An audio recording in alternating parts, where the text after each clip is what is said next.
Kidney ఇస్తే 30 లక్షల డబ్బులు ఇస్తాం. ఫేస్బుక్ లో పరిచయమైన వ్యక్తి నుంచి వచ్చిన ఆఫర్. దీంతో ఆర్థిక సమస్యల్లో ఉన్న తనకు ఉపయోగం అవుతోందని ఓ వ్యక్తి భావించాడు. ఆర్థిక బాధల నుంచి బయటపడొచ్చని ఆశపడి కిడ్నీ ఇచ్చేశాడు. పని పూర్తి అయిన తర్వాత డబ్బులు ఇస్తామన్న వాళ్ళు ఎస్కేప్ అయ్యారు. దీంతో బాధితుడు పోలీసులను ఆశ్రయించాడు.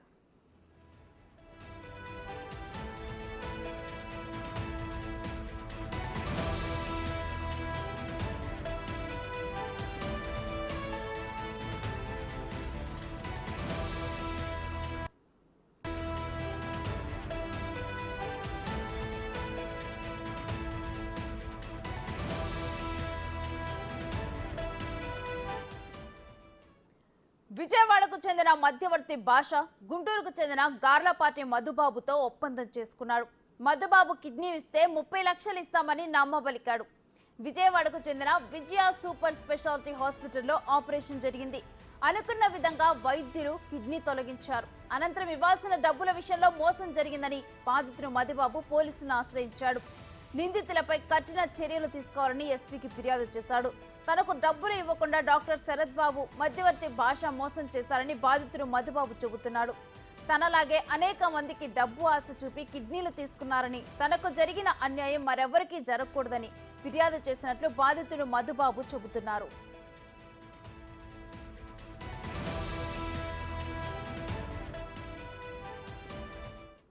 పేషెంట్ వాళ్ళు పరిచయం చేసి బ్లడ్ టెస్ట్లు అన్ని టెస్టులు చేయించి క్రాస్ మ్యాచింగ్ ఇంకా దానికి సంబంధించిన టెస్టులు అన్నీ చేయించి అన్ని క్రాస్ మ్యాచింగ్ ఓకే అయిన తర్వాత ఈ కిడ్నీ డొనేట్ చేయాలంటే ఫ్యామిలీ ఫ్రెండ్ అయినా ఉండాలి, లేకపోతే ఫ్యామిలీ బ్లడ్ రిలేషన్ అయినా ఉండాలంట. నేను ఏమీ కాదు కాబట్టి నా అడ్రస్లు మొత్తం మార్చారు.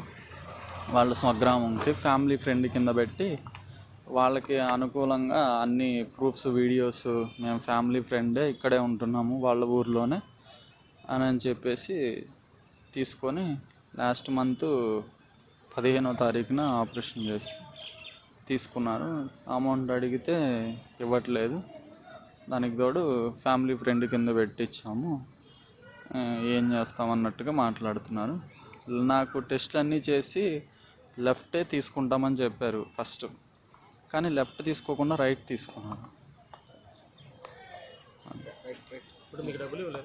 డబ్బులు నవంబర్ నుంచి ఇప్పుడు దాకా మన జూన్ 15 ఆపరేషన్ అయ్యే వరకు నెలవారీ ఖర్చులకి, అంటే ఇంట్లో వాళ్ళు పట్టించుకుంటే అలానో టిప్కి ఒక 5,000, 15,000, నెలకు ఒక 15,000 అట్లా ఫోన్ చేసి వేస్తూ వచ్చారు. ఒక 50,000 మటుకు ఒకసారి క్యాష్ ఇచ్చారు. ఇంకా అంతే. ఇంక ఫ్యామిలీ ఫ్రెండ్ కింద పెట్టాం కదా అన్నట్టుగా మాట్లాడుతున్నారు.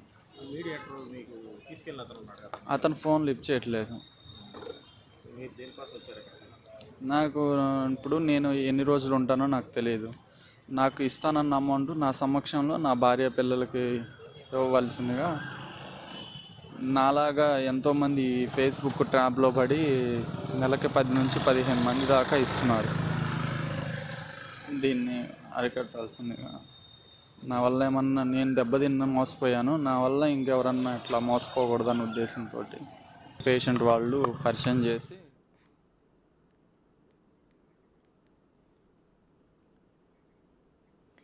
కిడ్నీ ఇస్తే 30 లక్షలు డబ్బులు ఇస్తాం. ఫేస్బుక్ లో పరిచయమైన వ్యక్తి నుంచి ఆఫర్. దీంతో ఆర్థిక సమస్యల్లో ఉన్న తనకు ఉపయోగం అవుతోందని ఓ వ్యక్తి భావించాడు. ఆర్థిక బాధల నుంచి బయటపడొచ్చని ఆశపడి కిడ్నీ ఇచ్చేశాడు. పని పూర్తి అయిన తర్వాత డబ్బులు ఇస్తామన్న వాళ్ళు ఎస్కేప్ అయ్యారు. దీంతో బాధితుడు పోలీసులను ఆశ్రయించాడు.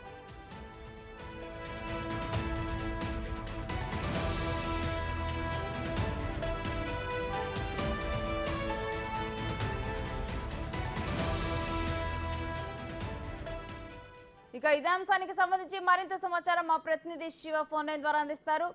శివ, కిడ్నీ వ్యవహారంలో మోసం ఎవరు చేశారు, అసలు డీటెయిల్స్ ఏంటి కంప్లీట్గా?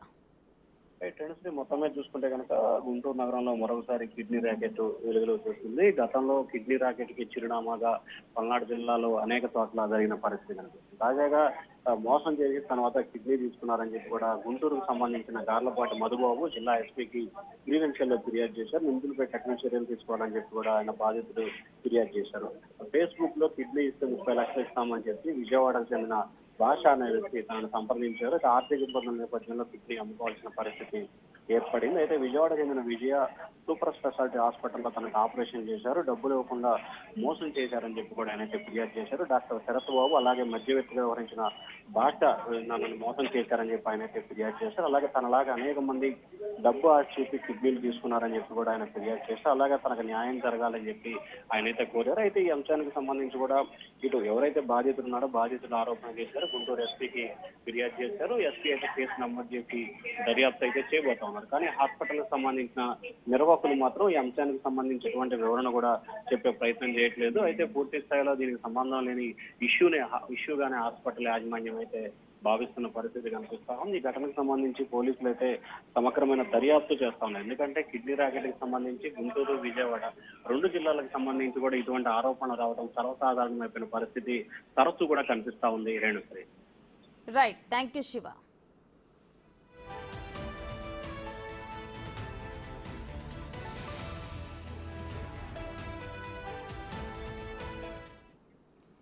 కిడ్నీ ఇస్తే 30 లక్షల డబ్బులు ఇస్తాం.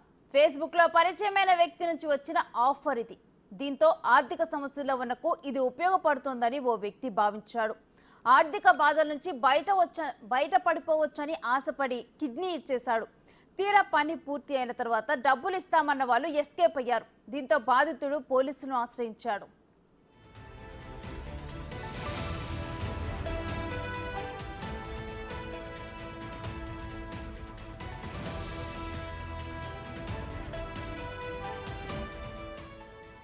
అయితే విజయవాడకు చెందిన మధ్యవర్తి భాష గుంటూరుకు చెందిన గార్లపాటి మధుబాబుతో ఒప్పందం చేసుకున్నాడు. మధుబాబు కిడ్నీ ఇస్తే 30 లక్షలు ఇప్పిస్తామని చెప్పి ఈ భాష నమ్మబలికాడు. విజయవాడకు చెందిన విజయ సూపర్ స్పెషాలిటీ హాస్పిటల్లో ఈ ఆపరేషన్ జరిగింది. అనుకున్న విధంగా వైద్యులు కిడ్నీని తొలగించారు. అనంతరం ఇవ్వాల్సిన డబ్బుల విషయంలో మోసం జరిగిందని బాధితుడు మధుబాబు పోలీసులను ఆశ్రయించాడు. నిందితుడిపై కఠిన చర్యలు తీసుకోవాలని ఎస్పీకి ఫిర్యాదు చేశాడు. తనకు డబ్బులు ఇవ్వకుండా డాక్టర్ శరత్ బాబు మధ్యవర్తి భాష మోసం చేశారని బాధితుడు మధుబాబు చెబుతున్నాడు. తనలాగే అనేక మందికి డబ్బు ఆశ చూపి కిడ్నీలు తీసుకున్నారని, తనకు జరిగిన అన్యాయం మరెవరికీ జరగకూడదని ఫిర్యాదు చేసినట్లు బాధితుడు మధుబాబు చెబుతున్నారు. పరిచయం చేసి బ్లడ్ టెస్ట్లు అన్ని టెస్టులు చేయించి క్రాస్ మ్యాచింగ్ ఇంకా దానికి సంబంధించిన టెస్టులు అన్నీ చేయించి అన్ని క్రాస్ మ్యాచింగ్ ఓకే అయిన తర్వాత ఈ కిడ్నీ డొనేట్ చేయాలంటే ఫ్యామిలీ ఫ్రెండ్ అయినా ఉండాలి, లేకపోతే ఫ్యామిలీ బ్లడ్ రిలేషన్ అయినా ఉండాలంట. నేను ఏమీ కాదు కాబట్టి నా అడ్రస్లు మొత్తం మార్చారు. వాళ్ళ స్వగ్రామంకి ఫ్యామిలీ ఫ్రెండ్ కింద పెట్టి వాళ్ళకి అనుకూలంగా అన్ని ప్రూఫ్స్ వీడియోస్ మేము ఫ్యామిలీ ఫ్రెండే ఇక్కడే ఉంటున్నాము వాళ్ళ ఊర్లోనే అని చెప్పేసి తీసుకొని లాస్ట్ మంత్ 15వ తారీఖున ఆపరేషన్ చేసి తీసుకున్నారు. అమౌంట్ అడిగితే ఇవ్వట్లేదు. దానికి తోడు ఫ్యామిలీ ఫ్రెండ్ కింద పెట్టించాము, ఏం చేస్తామన్నట్టుగా మాట్లాడుతున్నారు. నాకు టెస్ట్లు అన్నీ చేసి లెఫ్టే తీసుకుంటామని చెప్పారు ఫస్ట్, కానీ లెఫ్ట్ తీసుకోకుండా రైట్ తీసుకున్నారు. డబ్బులు నవంబర్ నుంచి ఇప్పుడు దాకా మన జూన్ 15 ఆపరేషన్ అయ్యే వరకు నెలవారీ ఖర్చులకి, అంటే ఇంట్లో వాళ్ళు పట్టించుకుంటే అలానో టిప్కి ఒక 5,000, 15,000, నెలకు ఒక 15,000 అట్లా ఫోన్ చేసి వేస్తూ వచ్చారు. ఒక 50,000 మటుకు ఒకసారి క్యాష్ ఇచ్చారు. ఇంకా అంతే. ఇంక ఫ్యామిలీ ఫ్రెండ్ కింద పెట్టాం కదా అన్నట్టుగా మాట్లాడుతున్నారు. అతను ఫోన్ లిఫ్ట్ చేయట్లేదు. నాకు ఇప్పుడు నేను ఎన్ని రోజులు ఉంటానో నాకు తెలియదు. నాకు ఇస్తానన్న అమౌంట్ నా సమక్షంలో నా భార్య పిల్లలకి ఇవ్వవలసిందిగా, నాలాగా ఎంతోమంది ఫేస్బుక్ ట్రాప్లో పడి నెలకి 10 నుంచి 15 మంది దాకా ఇస్తున్నారు. దీన్ని అరికట్టాల్సిందిగా నా వల్ల ఏమన్నా నేను దెబ్బతిన్నా మోసపోయాను, నా వల్ల ఇంకెవరన్నా ఇట్లా మోసపోకూడదన్న ఉద్దేశంతో పేషెంట్ వాళ్ళు పరిచయం చేసి బ్లడ్ టెస్ట్లు అన్ని టెస్టులు చేయించి క్రాస్ మ్యాచింగ్ ఇంకా దానికి సంబంధించిన టెస్టులు అన్నీ చేయించి అన్ని క్రాస్ మ్యాచింగ్ ఓకే అయిన తర్వాత ఈ కిడ్నీ డొనేట్ చేయాలంటే ఫ్యామిలీ ఫ్రెండ్ అయినా ఉండాలి, లేకపోతే ఫ్యామిలీ. ఇక ఇదే వ్యవహారం గురించి కంప్లీట్ డీటెయిల్స్ కూడా మా ఎగ్జిక్యూటివ్ ఎడిటర్ అశోక్ని అడిగి తెలుసుకుందాం. అశోక్, మళ్ళీ కిడ్నీ రాకెట్ అనేది దందాకి తెరలేపింది అనుకోవచ్చా? ఖచ్చితంగా గతంలో కూడా గుంటూరులోనే కిడ్నీ రాకెట్ వ్యవహారం వెలుగులోకి వచ్చింది. ఒక 6 ఏళ్ల క్రితం గుంటూరులో ఉన్న ఒక ప్రముఖ హాస్పిటల్లో ఇదే రకంగా ఇల్లీగల్ కిడ్నీ ట్రాన్స్ప్లాంటేషన్ జరుగుతున్నట్టుగా అప్పుడు ఫిర్యాదు అందింది. అప్పట్లో ఉన్న డాక్టర్ని విచారించారు. ఆ తర్వాత అనేక మంది బాధితులు వచ్చారు. ఆ తర్వాత వాళ్ళకున్న పొలిటికల్ లాబియింగ్తో ఈ డాక్టర్ల నెట్వర్క్ దాన్ని ఆ కేసును మరుగున పడిపోయేలా చేసింది. ఎవరైతే కంప్లైంట్ ఇచ్చారో బాధితులు, ఆ బాధితులను అన్ని రకాలుగా లొంగదీసి వాళ్ళని బెదిరించి వాళ్ళ మీద ఒత్తిళ్లు తీసుకొచ్చి ఆ తర్వాత కేసును వెనక్కి తీసుకునేలా చేశారు. సో 6 ఏళ్ల క్రితం గుంటూరులో సంచలనం సృష్టించిన ఈ కిడ్నీ ర్యాకెట్ అనేది మరోసారి ఇప్పుడు అదే గుంటూరులో వెలుగులోకి రావటం, అది కూడా ఎస్పీ దగ్గరికి స్వయంగా ఒక బాధితుడు వచ్చి ఫిర్యాదు చేయటం, అక్రమంగా ఇల్లీగల్గా నా కిడ్నీని తీసుకోవటమే కాకుండా తనకు డబ్బులు ఇస్తానని మోసం చేశారు అనేది ఇప్పుడు గార్లపాటి మధుబాబు అనే ఈ బాధితుడు చేస్తున్న ఆరోపణ కూడా మనం ఒకసారి చూసాం. బాధితుడు మీడియాతో మాట్లాడుతున్నప్పుడు ఏ రకంగా మాట్లాడుతున్నట్టు కూడా దృశ్యాల్లో చూడవచ్చు. పూర్తిగా నీరసించిపోయి ఉన్నాడు. తన ఆవేదన అంతా కూడా వ్యక్తం చేస్తూ ఉన్నాడు. లెఫ్ట్ కిడ్నీ తీసుకుంటానని రైట్ కిడ్నీ తీసుకున్నారు ఒకటి. రెండోది, ఎవరికైతే తన కిడ్నీ కావాలో వాళ్ళకి దగ్గర బంధువుగా, అంటే సొంత బంధువుగా ఆ పేర్లన్నీ కూడా నమోదు చేయించి అడ్రస్లన్నీ కూడా చేంజ్ చేసి నా కిడ్నీ లాక్కున్నారు అనేది బాధితుడు చేస్తున్న ఆరోపణ. నవంబర్లో ఒప్పందం కుదిరింది. అది కూడా ఫేస్బుక్లో ఈ కిడ్నీ వ్యవహారం ఎలా జరుగుతుంది అనేది ఎవరికి అందుబాటులేదు. ప్రస్తుతం పోలీసులు దీని గురించి ఎంక్వైరీ చేయాల్సి ఉంటుంది. ఇప్పుడు బాధితుడు చెప్తున్నది ఏంటంటే, నవంబర్లో ఒక ఫేస్బుక్ నోటిఫికేషన్ వచ్చింది. ఆ ఫేస్బుక్లో పలానా వాళ్ళ కిడ్నీ కావాలి, కిడ్నీ ఇస్తే డబ్బులు ఇస్తామంటూ వాళ్ళు ఏదో మ్యాటర్ టైప్ చేసి పోస్ట్ చేశారు. అది చూసి నేను రిప్లై ఇచ్చాను, నా కిడ్నీ ఇవ్వడానికి సిద్ధంగా ఉన్నానని.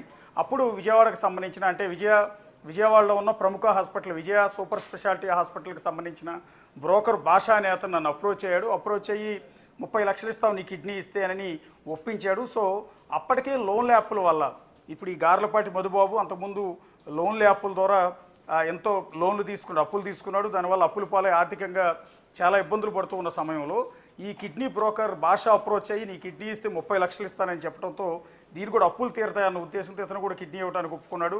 నవంబర్లో ఒప్పందం జరిగింది. అప్పటి నుంచి నెలకు ఒక 5,000 10,000 ఇస్తూ వచ్చారు.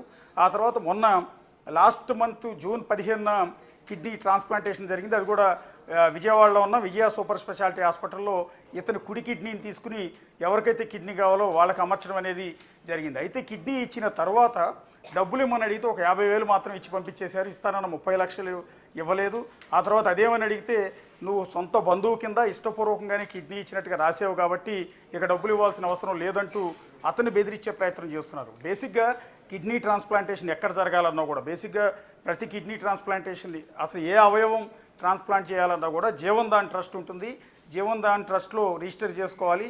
రిజిస్టర్ చేసుకున్న వాళ్ళకి డొనార్లు, అంటే ఆర్గాన్స్ కనుక రెడీగా ఉండుంటే దాని ఆర్డర్ ప్రకారం వాళ్ళకి కేటాయిస్తారు. ఆ తర్వాత సంబంధిత ఆసుపత్రిలో ట్రాన్స్ప్లాంటేషన్ జరుగుతుంది. ఇదంతా గవర్నమెంట్ ప్రొసీజర్, గవర్నమెంట్ ఆధ్వర్యంలో, అంటే జీవన్ దాన్ ట్రస్ట్ ఆధ్వర్యంలోనే ట్రాన్స్ప్లాంటేషన్ జరుగుతుంది. కానీ ఇలాంటి కిడ్నీ ట్రాన్స్ప్లాంటేషన్లు అనేవి జీవన్ దానికి సంబంధం లేకుండా, ఎందుకంటే జీవన్ దాన్ ట్రస్ట్లో రిజిస్టర్ చేసుకుంటే ఆ నంబర్ సీరియల్ అనేది చాలా ఎక్కువగా ఉంటుంది. ఇవాళ అప్లై చేసుకుంటే కొన్ని సంవత్సరాల తర్వాత కూడా మన నంబర్ వస్తుందో లేదో గ్యారంటీ లేదు. ఎందుకంటే అంత పెద్ద ఎత్తున క్యూ ఉంటుంది. అంటే రకరకాల ఆర్గాన్స్ కావాల్సిన వాళ్ళు, లంగ్స్ కావాల్సిన వాళ్ళు, కిడ్నీ కావాల్సిన వాళ్ళు, లివర్ కావాల్సిన వాళ్ళు, ఇట్లా ఆర్గాన్ కోసం అప్లై చేసుకున్న వాళ్ళు కొన్ని వేల మంది ఉంటారు. కాబట్టి మన వంతు వచ్చేటప్పటికి టైం అయిపోతుందన్న ఉద్దేశంతో ఈ రకంగా బ్రోకర్లని కొంతమంది అప్రోచ్ అవుతుంటారు, బాగా డబ్బులున్న వాళ్ళు. సో ఎంత డబ్బులైనా ఇచ్చి అవతల ఆరోగ్యకరమైన వ్యక్తి నుంచి ఆ ఆర్గాన్ని తీసుకోవడానికి ట్రై చేస్తుంటారు. ఇట్లా ఇల్లీగల్గా గతంలో అనేక కిడ్నీ వ్యవహారాలు, ఇప్పుడు ప్రస్తుతం వైజాగ్లో కూడా ఒక హాస్పిటల్లో కిడ్నీ వ్యవహారం, ఇల్లీగల్ కిడ్నీ వ్యవహారం నడుస్తోంది.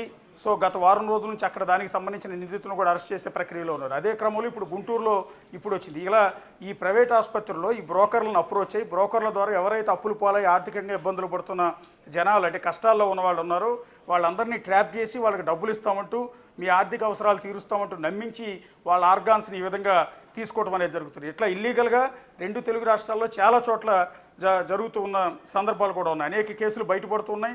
ఆ తర్వాత కొద్ది కాలానికి అవి మరుగున కూడా పడిపోతున్నాయి. అదే క్రమంలో ఇప్పుడు గార్లపాటి మధుబాబుని అప్రోచ్ అయిన ఈ బ్రోకర్ కూడా మొత్తానికి అతనికి 30 లక్షలు ఇస్తారని ఒప్పించి ఈ విజయ సూపర్ స్పెషాలిటీ హాస్పిటల్లో ఈ కిడ్నీ ట్రాన్స్ప్లాంటేషన్ చేసి చివరికి డబ్బులు ఇవ్వకుండా బ్రోకర్ మోసం చేశాడు.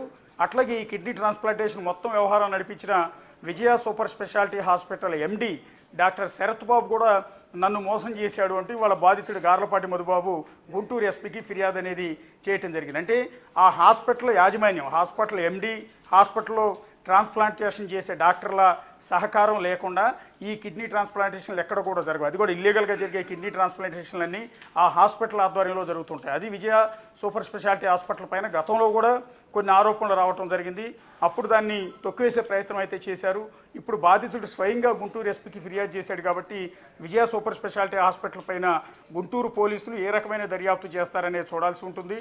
అసలు దర్యాప్తు చేస్తారా, దీన్ని ఆదిలోనే తొక్కేస్తారా అన్న అనుమానాలు కూడా ఉన్నాయి. ఎందుకంటే గతంలో ఇదే గుంటూరులో వెలుగు చూసిన కిడ్నీ వ్యవహారాలన్నీ కూడా ఆదిలోనే పొలిటికల్ లాబియింగ్తో దాన్ని తొక్కేయటం అనేది జరిగింది. సో ప్రస్తుతం ఉన్న ఆరోగ్య శాఖ మంత్రి సత్యకుమార్ కావచ్చు, హోమ్ మినిస్టర్ వంగలపూడి అనిత కావచ్చు, దీని కనుక సీరియస్గా తీసుకుంటే ఖచ్చితంగా ఈ బాధితుడికి న్యాయం జరిగే అవకాశం ఉంటుంది. అంతేకాకుండా ఇలా చట్టవిరుద్ధంగా ఎంతమందిని ఆర్థిక అవసరాలతో అంటే ఆర్థిక ఇబ్బందులతో సతమతమవుతున్న ప్రజల్ని ట్రాప్ చేసి ఎన్ని అవయవాలు కాజేశారు, ఎన్ని అవయవాలు ఇట్లా ఇల్లీగల్గా ట్రాన్స్ప్లాంటేషన్ చేశారు. ఆ విజయ సూపర్ స్పెషాలిటీ హాస్పిటల్ ఒకటేనా, దాని అనుబంధంగా ఉన్న వేరే హాస్పిటల్స్ కూడా ఇట్లా కిడ్నీ ట్రాన్స్ప్లాంటేషన్ జరిగాయా లేదా అనేది టోటల్ ఎంక్వైరీ చేయాల్సి ఉంటుంది. ఎంక్వైరీ చాలా సీరియస్గా ఎలాంటి ఒత్తిళ్లకు లొంగకుండా జరిగితే కనుక ఎంతోమంది బాధితుడు బయటకు వచ్చే అవకాశం ఉంటుంది. వాళ్ళ గార్లపాటి మధుబాబు బయటకు వచ్చాడు. అతను వచ్చి మాట్లాడే మాటల్లో ఆవేదన కూడా గమనించవచ్చు. నేను ఎన్ని రోజులు బతుకుంటానో కూడా తెలియదు, ఎందుకంటే నా లెఫ్ట్ కిడ్నీ తీసుకుంటానని రైట్ కిడ్నీ తీసుకున్నారు. ప్రస్తుతం నేను అనారోగ్యం పాలైపోయి ఉన్నాను. సో నేను ఎన్ని రోజులు బతుకుంటాను కూడా గ్యారంటీ లేదు, కాబట్టి రావాల్సిన డబ్బులైనా నా ఫ్యామిలీకి ఇప్పించమంటూ అతను వేడుకుంటున్న పరిస్థితి. నా మాదిరిగా ఇంకెవరు కూడా ఫేస్బుక్లో చూసి కిడ్నీలు లేకపోతే లివర్లు అమ్ముకునే పరిస్థితికి రాకూడదు. దయచేసి ఆ బాధితుడికి న్యాయం చేయండి, నాకు జరిగిన న్యాయం ఇంకెవరికి జరగకూడదంటూ ఆ బాధితుడు కూడా పోలీసులు అయితే వేడుకుంటూ ఉన్నాడు. అయితే ఇప్పుడు శరత్ బాబు లాగానే అనేక మంది బాధితులు కూడా వీళ్ళ లిస్ట్లో ఉన్నట్లు అనుకోవచ్చా? అదేవిధంగా ఫేస్బుక్లో ఇంకా వేరే వారిని కూడా వాళ్ళు కాంటాక్ట్ చేసినట్లు భావించవచ్చా మనం? ఖచ్చితంగా కేవలం గార్లపాటి మధుబాబుతోని ఇది ఆగిపోదు. అతను కూడా చెప్తూ ఉన్నాడు, ఒక గుంటూరు నుంచే ఒక నెలలో 10-15 మందికి ఇట్లా ఇల్లీగల్ ట్రాన్స్ప్లాంటేషన్ జరుగుతున్నాయనేది చెప్తున్నాడు.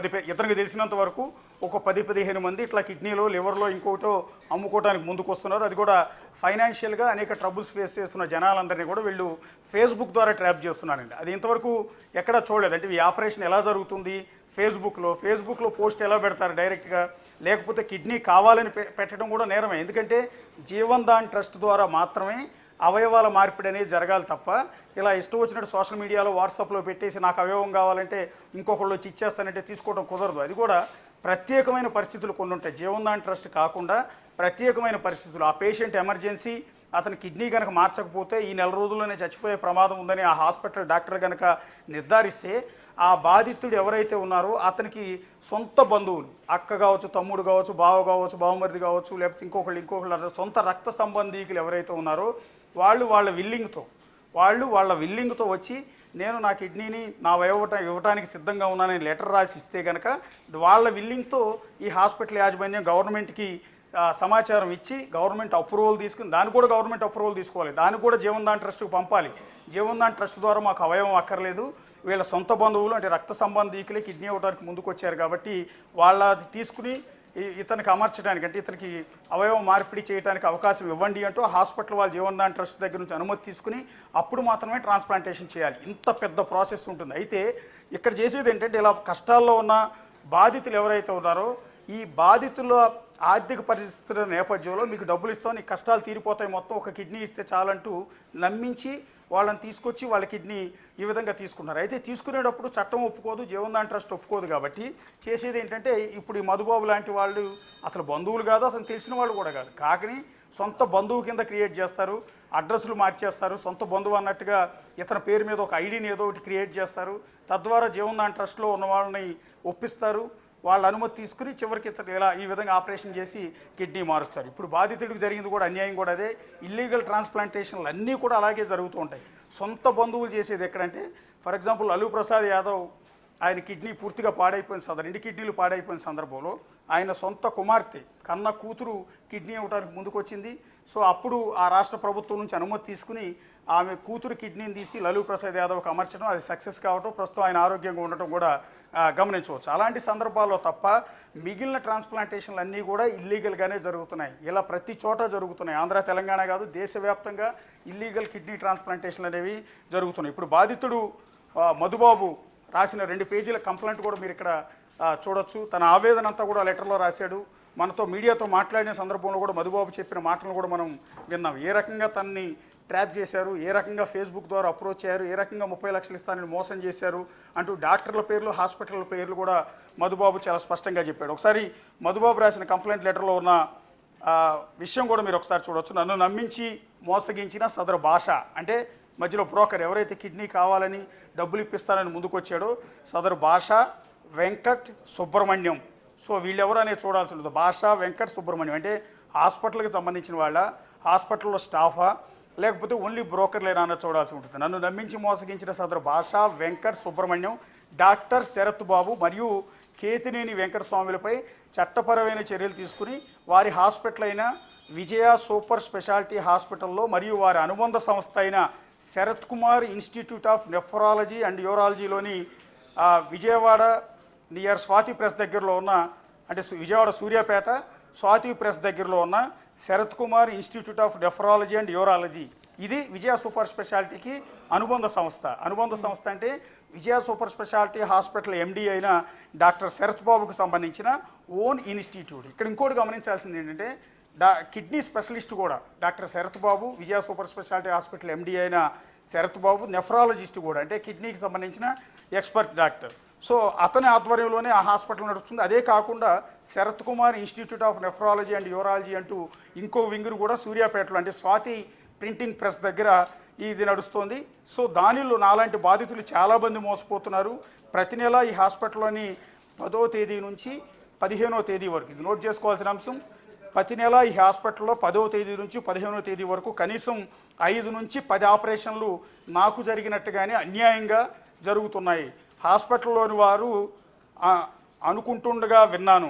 ఈ విషయం అంతా నాకు ఆపరేషన్ తర్వాత తెలిసింది. సదరు విషయంపై తగిన చర్యలు చేపట్టి నాలాగా ఆన్లైన్లో చూసి ట్రాప్లో పడొద్దు, నాలాంటి వాళ్ళు మోసపోకుండా కనీస అవగాహన చర్యలు చేపడితే కొంతమందికైనా మంచి జరగాలన్న ఆశతో, ఆశయంతో అప్పుల బాధలో ఉన్న నాకు, పూట గడవకు ఇబ్బందులు పడుతున్న నాకు మరియు నా భార్య పిల్లలకు తగు రీతిన న్యాయం చేయాలని మీకు వేడుకుంటూ ఉన్నాను. ఆపరేషన్ ముందస్తుగా మాట్లాడిన అమౌంట్ నా సమక్షంలో నా భార్య పిల్లలకు అందజేయాలని వినతి అంటూ బాధితుడు రాశాడు. ఇందులో కీలకమైన అంశం విజయ సూపర్ స్పెషాలిటీ హాస్పిటల్. విజయవాడలో ఈ హాస్పిటల్ పేరు తెలియని వాళ్ళు ఉండరు, చాలా popular hospital. Vijaya super speciality hospital MD doctor Sarath Babu మరియు కేతినేని వెంకటస్వామి.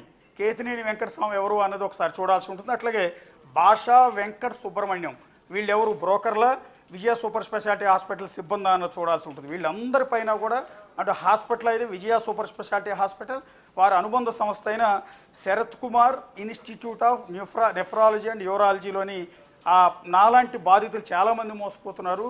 ప్రతి నెల ఈ హాస్పిటల్లో 10వ తేదీ నుంచి 15వ తేదీ వరకు కనీసం 5 నుంచి 10 ఆపరేషన్లు జరుగుతున్నాయి. ఇది ఒక బాధితుడిచ్చిన వాంగ్మూలం, బాధితుడిచ్చిన స్టేట్మెంట్ అనేది. సో చాలా కీలకమైంది.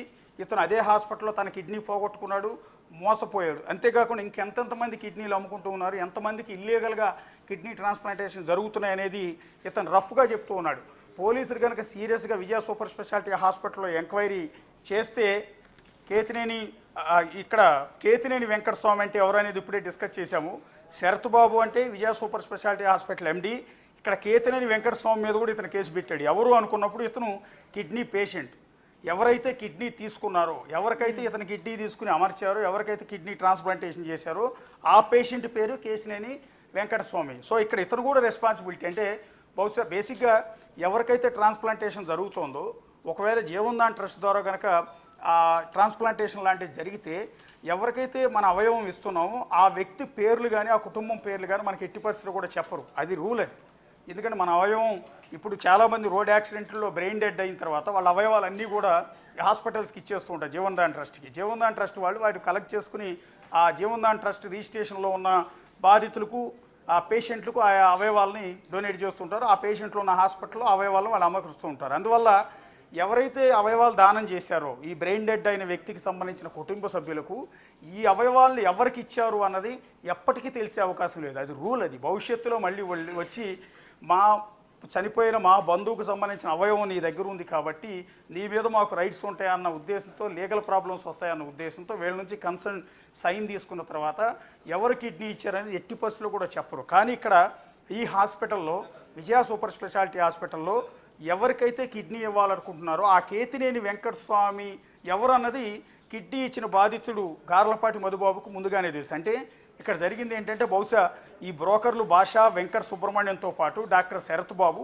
అవతల పేషెంట్ ఎవరైతే ఉన్నారో ఆ పేషెంట్ కూడా తీసుకొచ్చి వీళ్ళ ముందు కూర్చోబెట్టి అందరి సమక్షంలో ఒక అండర్స్టాండింగ్ కుదిర్చినట్టున్నారు. లేకపోతే ఈ కేతినేని వెంకటస్వామి అంటే ఈ పేషెంట్ పేరు ఎట్టి పరిస్థితుల్లో కిడ్నీ ఇచ్చిన మధుబాబుకు తెలిసే అవకాశం లేదు. బహుశా ఈ కేతినేని వెంకటస్వామి అనే వ్యక్తి నుంచి డైరెక్ట్గా నీకు డబ్బులు ఇప్పిస్తామని బహుశా ఒప్పించే ప్రయత్నం అనేది చేసి ఉండాలి. లేకపోతే మధుబాబుకి కేతినేని వెంకటస్వామి పేరు తెలియదు కాబట్టి ఇప్పుడు కేతినేని వెంకటస్వామి పేరును కూడా ఈ కంప్లైంట్ లెటర్లో గార్లపాటి మధుబాబు అనేది రాయటం జరిగింది. సో ఇతను బేసిక్గా నెఫ్రాలజిస్ట్ అయిన డాక్టర్ శరత్ బాబు ఈ విధంగా ఇల్లీగల్ దందా నడుపుతున్నాడు అనేది దీన్ని బట్టి చాలా స్పష్టంగా తెలుస్తుంది. సో చట్టపరంగా అనుమతులు తీసుకుని ట్రాన్స్ప్లాంటేషన్ చేస్తే ఎవరో క్వశ్చన్ చేయరు. కానీ ఇల్లీగల్గా ఇలా అమాయకులైన పేదలైన ఆర్థిక ఇబ్బందుల్లో చిక్కుకుపోయినా, లేకపోతే లోన్ ల్యాపుల్లో అప్పులు చేసో బిజినెస్లు చేసి నష్టపోయినా, పూట గడవరి పరిస్థితుల్లో ఉన్న మధుబాబు లాంటి వ్యక్తులందరినీ ట్రాప్ చేసి ఈ హాస్పిటల్కి అనుబంధంగా పనిచేసే బ్రోకర్లు ట్రాప్ చేసి వాళ్ళ ద్వారా వాళ్ళని తీసుకొచ్చి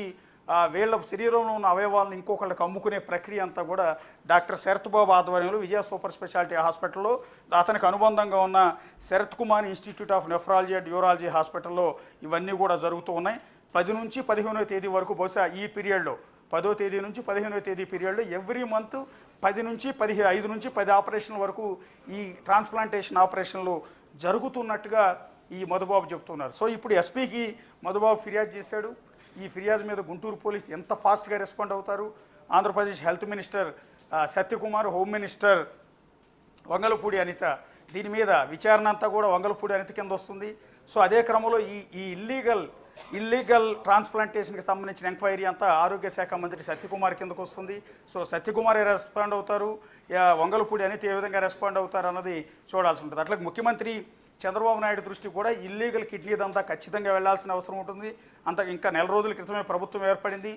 ఈ ప్రభుత్వం ఏర్పడిన కొద్ది రోజుల్లోనే వైజాగ్లో ఒక ఇల్లీగల్ కిడ్నీ దందా వ్యవహారంలోకి వచ్చింది. ఇప్పుడు గుంటూరులో మరో కిడ్నీ దందా వ్యవహారంలోకి వస్తుంది. ఇప్పుడు మొత్తం కూపీ లాగితే సమర్థవంతమైన, అంటే ఎలాంటి ఒత్తిళ్లకు లొంగని, లాబింగ్కు లొంగని అధికారులతో ఒక కమిటీ వేసి ఎంక్వైరీ చేస్తే, విజయ సూపర్ స్పెషాలిటీ హాస్పిటల్ శరత్ బాబుని కనుక క్వశ్చన్ చేస్తే, ఈ బ్రోకర్లందరినీ అదుపులోకి తీసుకుని ప్రశ్నిస్తే ఖచ్చితంగా ఎంతోమంది బాధితుల వ్యవహారం బయటకు వచ్చే అవకాశం ఉంటుంది. ఇంకా ఈ ఒక్క హాస్పిటలే కాకుండా వీళ్ళ అనుబంధంగా ఇంకా ఏ హాస్పిటల్, విజయవాడలో కావచ్చు, గుంటూరులో కావచ్చు, వీళ్ళకి అనుబంధంగా వీళ్ళతో పరిచయాలు ఉన్న హాస్పిటల్స్ ఎక్కడెక్కడ ఇల్లీగల్ ట్రాన్స్ప్లాంటేషన్ జరుగుతుంది అనేది మొత్తం వ్యవహారం బయటకు వచ్చే అవకాశం ఉంటుంది. ఒక పెద్ద సంచలనం ప్రస్తుతం ఆంధ్రప్రదేశ్లో, అటు వైజాగ్లో ఇటు గుంటూరులో 2 చోట్ల సంచలన ఇల్లీగల్ ట్రాన్స్ప్లాంటేషన్ వ్యవహారాలు బయటకు వస్తూ ఉన్న నేపథ్యంలో ప్రభుత్వం ఏ విధంగా రెస్పాండ్ అవుతుంది అనేది మనం చూడాల్సి ఉంటుంది.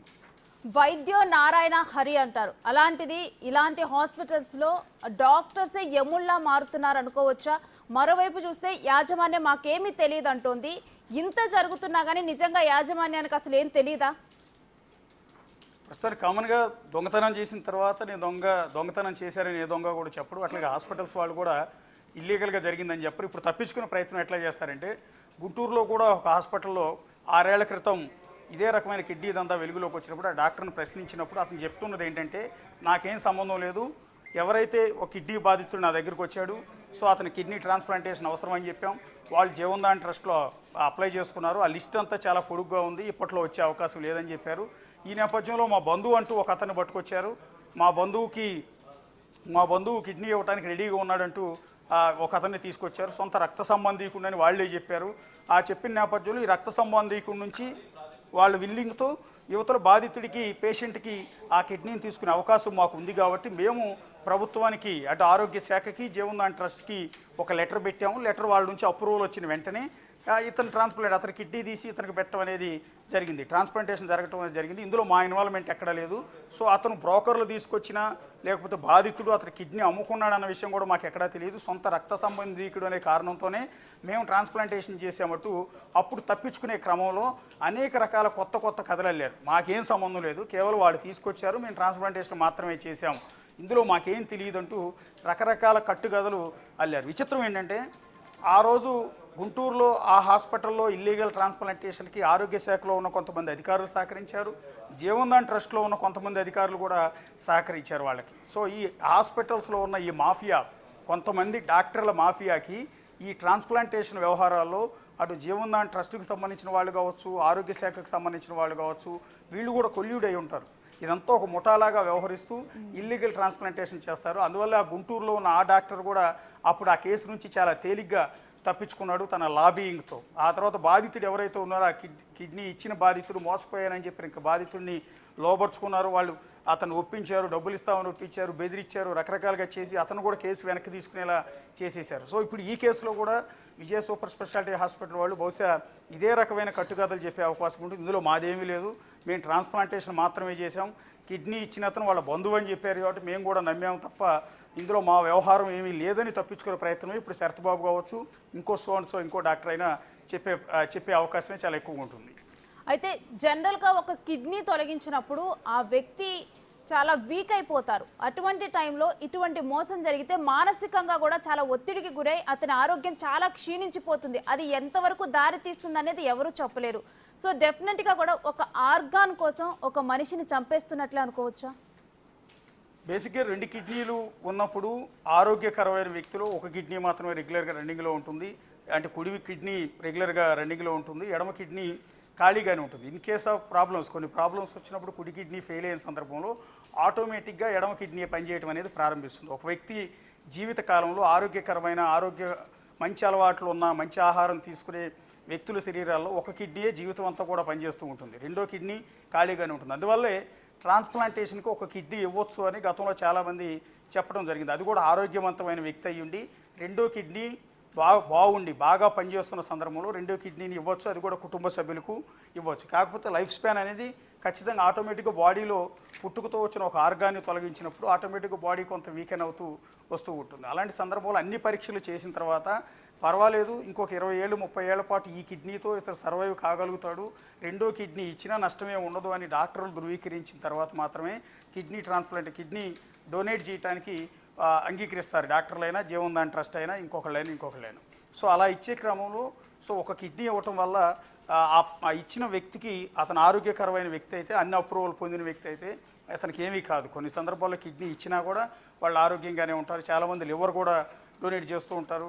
సో ఆ కిడ్నీ లేకపోయినా వాళ్ళు ఆరోగ్యంగానే కొన్నేళ్ల పాటు అయితే సర్వైవ్ కావచ్చు ఉంటారు. కాకపోతే ఇక్కడ ఈ పేషెంట్ చెప్తున్నది ఏంటంటే, నాకు ఎడమ కిడ్నీ తీసుకుంటానని చెప్పి కుడి కిడ్నీ తీసుకున్నారు, దానివల్ల నా ఆరోగ్యం పాడైంది, సో నేను ఎన్ని రోజులు బతుకుంటానో కూడా నాకు తెలియదు, కనీసం బతుకున్నప్పుడే నా సమక్షంలో నా భార్య బిడ్డలకి ఇస్తానన్న డబ్బు అంతా ఇప్పిస్తే వాళ్ళు బతకగలుగుతారు, నేను చచ్చిపోయినా కూడా అన్న ఉద్దేశంతో అతను కూడా డైరెక్ట్గానే చెప్తూ ఉన్నాడు మీడియా ముందుకు వచ్చి. సో ఇప్పుడు ఇతనుకున్న హెల్త్ ప్రాబ్లమ్స్ ఏంటి, ఇందాక మనం అనుకుంటున్నట్టుగా ఆ టెస్ట్లు ఏవి చేయకుండా ఒక కిడ్నీ ఇచ్చినా రెండో కిడ్నీతో అతను సర్వైవ్ అవుతాడని ధృవీకరించకుండానే ఆపరేషన్ చేశారా ఏంటనేది పూర్తి వివరాలు ఎంక్వైరీలో కానీ తెలిసే అవకాశం లేదు. అంటే తనకి లెఫ్ట్ కిడ్నీ తొలగిస్తానని చెప్పి రైట్ కిడ్నీ తొలగించడం, దీన్ని అటెంప్ట్ టు మర్డర్గా కూడా కేసు కింద నమోదు చేసే అవకాశం ఉందా అశోక్? ఖచ్చితంగా. అంటే గుంటూరు పోలీసులు ఎంత ఫాస్ట్గా రెస్పాండ్ అవుతారనేది చూడాల్సి ఉంటుంది. ఇది ఏ సెక్షన్ల కింద కేసులు నమోదు చేస్తారన్నది పూర్తి ఐడియా లేదు నిజానికి, దాని మీద ఒక్కసారి చెక్ చేయాల్సి ఉంటుంది. సో ఇలా అవయవాల illegal kidney transplantation, illegal organ ట్రాన్స్ప్లాంటేషన్కి సంబంధించి చట్టాలు ఏం చెప్తూ ఉన్నాయి, ఏ చట్టాల కింద కేసులు నమోదు చేస్తారు, ఇదంతా కూడా కొంత దర్యాప్తు చేసిన తర్వాత ఆయా సెక్షన్ల కింద కేసులు నమోదు చేసే అవకాశం ఉంటుంది. సో మొదట ఇతను ఇచ్చిన ప్రకారం ఒకవేళ కేసు నమోదు చేసినా రేపు విచారణలో అక్కడ ఇల్లీగల్గా ఇవన్నీ దందా నడుస్తుందని తెలిస్తే మరికొన్ని సెక్షన్లు యాడ్ చేసే అవకాశం ఉంటుంది. కానీ ఇది ఒక క్రైమ్, ఇది ఖచ్చితంగా అవతల వ్యక్తి నుంచి అవయవాలు తీసుకుని ఇంకొకళ్ళకు అమ్ముకునే ప్రక్రియ అనేది ఖచ్చితంగా చాలా సీరియస్గా పరిగణించాల్సిన అంశం. గతంలో ఎంతోమంది ఇదే రకంగా అరెస్టులు అయ్యారు, వాళ్ళ హాస్పిటల్స్ కూడా మూతపడ్డాయి. ఈ తరుణంలో ఇప్పుడు ఈ శరత్ బాబు అంటే విజయవాడలో బాగా పాపులర్. సో ఇదంతా ఒక డాక్టర్ల నెట్వర్క్ అంతా కూడా ఉంటుంది. పొలిటికల్ లీడర్లు అందరితో కూడా మంచి పలుకుబడి లాబియింగ్ ఉంటుంది. సో డబ్బుతో దేన్నైనా కొనేయగలిగిన కెపాసిటీ వీళ్ళ దగ్గర ఉంటుంది. ఈ నేపథ్యంలో కొత్తగా ఏర్పడిన తెలుగుదేశం అంటే కూటమి ప్రభుత్వం వేటికి కూడా లొంగకుండా బాధితుడికి న్యాయం చేయాలి, ఈ ఇల్లీగల్ ట్రాన్స్ప్లాంటేషన్ దందా మొత్తాన్ని బయట పెట్టాలి అంటే ఆ ప్రభుత్వానికి కూడా మంచి పేరు వస్తుంది, ఆయా మంత్రులకు పనిచేసిన పోలీసులకు మంచి పేరు వస్తుంది. ఇలాంటివి మన రాష్ట్రంలో ఉపేక్షించేది లేదన్న వార్నింగ్ కూడా ఈ బ్రోకర్లకు ఈ హాస్పిటల్స్ వాళ్ళకి వెళ్ళే అవకాశం ఉంటుంది. కనుక ప్రభుత్వం ఇమ్మీడియట్గా రెస్పాండ్ అయితే ఖచ్చితంగా వాళ్ళందరి మీద ఒక సీరియస్ సెక్షన్ల కింద కేసులు నమోదు చేసి ఈ దందాన్ని బయటికి లాగించే అవకాశం ఉంటుంది. అయితే బాధితుడు మధుబాబు తన కిడ్నీ ఇచ్చేటప్పుడు ఆ డబ్బులు తన ఫ్యామిలీకి ఉపయోగపడతాయి అనే ఉద్దేశంతో తను ఆ పని చేయడం జరిగింది. మధుబాబు తరపున వాళ్ళ ఫ్యామిలీ మెంబర్స్ కానీ ఎవరైనా స్పందించడం జరిగింది అశోక్? లేదు, ప్రస్తుతానికి ఇవాళ ఉదయమే అతను వచ్చి ఎస్పీ ఆఫీస్లో కంప్లైంట్ చేసి వెళ్ళాడు. సో మనం కూడా అతను ట్రై చేస్తున్నాం. వాస్తవానికి మీడియా తరపున అవసరమైతే బిగ్ టీవీలో మాట్లాడించే ప్రయత్నం కూడా చేస్తూ ఉన్నాం. సో వాళ్ళ కుటుంబ సభ్యులు అయితే ప్రస్తుతానికి రాలేదు. ఎస్పీ ఆఫీస్కి వచ్చి ఫిర్యాదు చేసి మీడియాతో మాట్లాడి తిరిగి తన ఇంటికి వెళ్ళిపోవటం అనేది జరిగింది. ఈలోపు ఆల్రెడీ కంప్లైంట్ ఇచ్చాడు. ఇప్పుడు ఛానల్స్లో బ్రేకింగ్స్ వస్తున్నాయి కాబట్టి ఒకవేళ హాస్పిటల్ వాళ్ళు కనుక అతను కిడ్నాప్ చేయకుండా ఉంటే, అతను బెదిరించకుండా ఒత్తిళ్లకు గురి చేయకుండా ఉంటే అతను మరోసారి మీడియా ముందుకు వచ్చే అవకాశం ఉంటుంది. ఒకవేళ పోలీసులు కనుక ఎంక్వైరీ స్టార్ట్ చేస్తే ఇమ్మీడియట్గా రెస్పాండ్ అయితే ఖచ్చితంగా అతని దగ్గరికి వెళ్ళి ఆరా తీసే అవకాశం ఉంటుంది. అతను చేసిన ఆరోపణలో బేస్ ఏంటి, ఇదంతా ఇల్లీగల్గానే జరిగిందా లేదా అనేది మొదట విచారించే అవకాశం ఉంటుంది. కాకపోతే ఇక్కడ హాస్పిటల్స్ వాళ్ళు చట్టంలో ఉన్న కొన్ని లొసుగులను వాడుకునే అవకాశం ఉంటుంది. ఎందుకంటే కిడ్నీ ట్రాన్స్ప్లాంటేషన్ చేసే ముందు నా పూర్తి విల్లింగ్తో నేను వాళ్ళ బంధువునని కాబట్టి నేను నా పూర్తి అనుమతితోనే నేను నా కిడ్నీని దానం చేస్తున్నానంటూ ఒక లెటర్ రాయించుకుంటారు. అంటే చట్ట ప్రకారం విల్లింగ్ లెటర్ అనేది రాయించుకుంటారు. సో ఆ లెటర్ని ఇప్పుడు బూచిగా చూపించే అవకాశం ఉంటుంది. ఎందుకంటే చట్ట ప్రకారం ఇతను సంతకం పెట్టాడు, అతనే ఒప్పుకొని అతని చేతితోనే రాసి ఇచ్చిన లెటర్ ఇది. కాబట్టి అతను విల్లింగ్తో ఇచ్చిన తర్వాత అతనితో మోసం అవుతుంది, మాదేమీ మోసం లేదని డాక్టర్లు తప్పించుకునే ప్రయత్నాలు కూడా ఉంటాయి. సో ఇలాంటి చట్టాల్లో ఉన్న లూప్ హోల్స్ని అడ్డం పెట్టుకుని డాక్టర్ శరత్ బాబు లాంటి వాళ్ళు వీళ్ళు తప్పించుకునే అవకాశం లేకుండా ప్రభుత్వం సీరియస్గా ఈ కేసుని ఇన్వెస్టిగేట్ అనేది చేయాల్సిన అవసరం ఉంటుంది. అయితే సోషల్ మీడియాలో ఒక పోస్ట్కి రియాక్ట్ అయిన స్థితి అనేది ఒక మనిషి లైఫ్ అండ్ డెత్ సమస్య దాకా తీసుకొని వచ్చింది. సోషల్ మీడియాలో జనరల్గా చాలా పోస్టులు వస్తూ ఉంటాయి, బ్లడ్ కావాలని చెప్పి ఇలా అనేక రకమైనవి, హెల్త్ బాగాలేదని చెప్పి అనేక రకాలు వస్తూ ఉంటాయి పోస్టులు. బ్లడ్ ఫ్రీగా తీసుకొని డబ్బులు కమ్ముతున్నారు అని చెప్పి ఇలాంటివి కూడా వింటూనే ఉన్నాము. సో వీటన్నిటి నేపథ్యంలో అసలు సోషల్ మీడియాలో ఇలాంటి పోస్టులు వస్తే ఒకరికి హెల్ప్ చేయాలని రియాక్ట్ అవ్వాలా అవ్వద్దా అన్న పొజిషన్కి వస్తున్నారు. ఆటోమేటిక్గా బ్లడ్ కావాలని ఇవ్వటం తప్పేం లేదు. అవసరమైతే మన టీవీ ఛానల్లో కూడా స్క్రోలింగ్ ఇస్తూ ఉంటాం రెగ్యులర్గా. ఎవరన్నా పలానా హాస్పిటల్లో ఉన్న పేషెంట్కి పలానా గ్రూప్ బ్లడ్ కావాలి అని అడిగితే మనం కూడా స్క్రోలింగ్ ఇస్తూ ఉంటాం. ఎందుకంటే అతను ప్రాణం నిలబడుతుందన్న ఉద్దేశంతో మనం ఇస్తూ ఉంటాం. అట్లాగే ఫేస్బుక్లో సోషల్ మీడియాలో బ్లడ్ కావాలని ఇచ్చారు అంటే అది ఆటోమేటిక్గా ఎవరైతే డొనార్స్ ఉన్నారు, ఈ మధ్య దాదాపు బ్లడ్ ఇవ్వడానికి అనేక రకాల గ్రూపులు ఏర్పడ్డాయి, రక్తదానం చేయడానికి చాలామంది ముందుకు వస్తూ ఉన్నారు. అయితే ఇచ్చే క్రమంలో ఒకవేళ నిజంగా అత్యవసరం ప్రాణం నిలబట్టడానికని రక్తం తీసుకుంటాను నమ్ముకున్న సందర్భాలు కూడా ఉన్నాయి. కొన్ని బ్లడ్ బ్యాంకుల్లో ఈ విధంగా ఇల్లీగల్ బ్లడ్ బిజినెస్ కూడా జరుగుతున్న నేపథ్యంలో ఏది నమ్మాలో ఏది నమ్మకూడదో కూడా అర్థం కాని పరిస్థితుంది. అందుకని రక్తం ఇచ్చేవాళ్ళు కూడా నిజంగా పలానా పేషెంట్కి అవసరం ఉందా లేదా అనేది హాస్పిటల్కి వెళ్ళి హాస్పిటల్లో చెక్ చేసి ఆ బంధువుతో మాట్లాడిన తర్వాత మాత్రమే రక్తం ఇవ్వాల్సి ఉంటుంది. Right, thank you Ashok.